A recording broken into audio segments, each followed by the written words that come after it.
Tipene was to have opened for international stars Bone Thugs and Harmony on Friday night, but when they failed to turn up, it was Tipene who became the real star, calming the angry crowd and showing that homegrown is often best. Bone Thugs are solid, G. Bone Thugs are solid. They told us they're gonna refund us, not now, but next time. Yeah, I feel like, are we allowed to be on national television? This isn't the kind of big nights Tipene had in mind when he signed up to open for American hip-hop legends Bone Thugs and Harmony. Don't say anything about what I just told you, just say they just missed their flight. Oh no, straight up there. But you take strife in your stride when you come from Flaxmere, and Tipene gave the crowd something to cheer about. It's a world away from the Hastings freezing works, where Tipene draws inspiration for his music. And when people say chase your dreams, it's like it's running away from you. It almost sounds like it's something that's ungraspable, you know. But you know, when I'm actually living it. Now let me take you back where this brother started out. Just a chapter of my life I wrote a song about. Raised in Flaxmere, Tipene rose to fame with the song West Side Hori.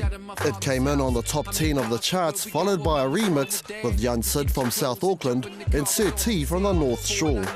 I spoke about mainly like trying to show the kids from my neighborhood that they can actually, you know, start doing music or do sports and chase it and actually go places with it, you know. I was raised on the west side of Flaxmere, and when I'm in the hood, I reminisce on how we were. The West Side Hori, basically when I break it down, it's pretty much the story how music kind of saved me, you know, from doing heaps of silly stuff, really. You know, there's a lot of negativity around where I grew up. You know, you talk about gangs and, you know, family violence, abuse, stuff like that.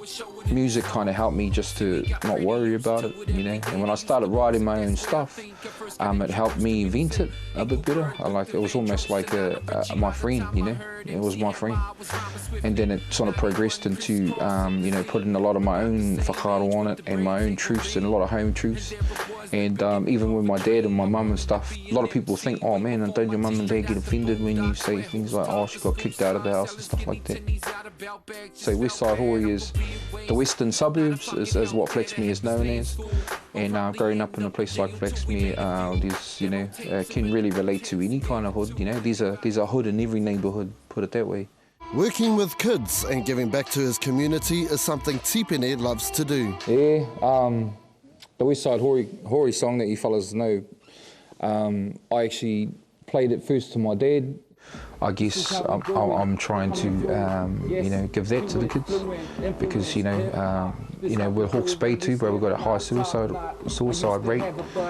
Young people, you know, and that could be, you know, the way I see it, there could be something that saves them maybe, you know. I think about it like that.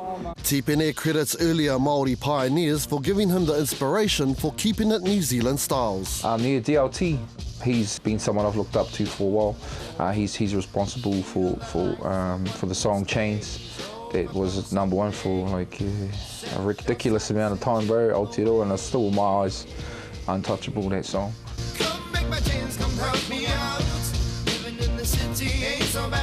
When I rocked up to Auckland, I just pretty much rolled up on him, started rapping and, you know, and played on my CD and think, I'm in, you know, I should be in, bro, you should love this. He saw the passion in me, but he also saw the, should I say, greenness in me as well. And he almost jokingly told me, bro, you might need to go over to the Bronx and over New York and suss it out and have a look for yourself, what it's all about. And I was like, oh, true. Oh, it was a bit harsh. So I did. I saved up all my bucks and went over there. Tipene spent 3 weeks in America and realised how different a place it was compared to New Zealand. He knew then that the content of their music wasn't for him and he had to forge his own path. It's been about 3 weeks over there, and not to do music or anything like that, just to soak up the atmosphere and the environment, and a lot of the gangster stuff I couldn't really relate to. I like the sound of it, no doubt, you know, the West Coast stuff, the East Coast stuff, and it was wicked. But I didn't understand how someone could, you know, put down women like that, you know. I said, man, I'd never do that on the track. But when I went over there and I saw how they lived, I understood a bit more about their culture. And it is pretty much like that, bro. There's crack fiends everywhere. There's poverty right over the fence from paradise. It just enhanced me, and I come home and I wrote a song called Hāti Kahungunu.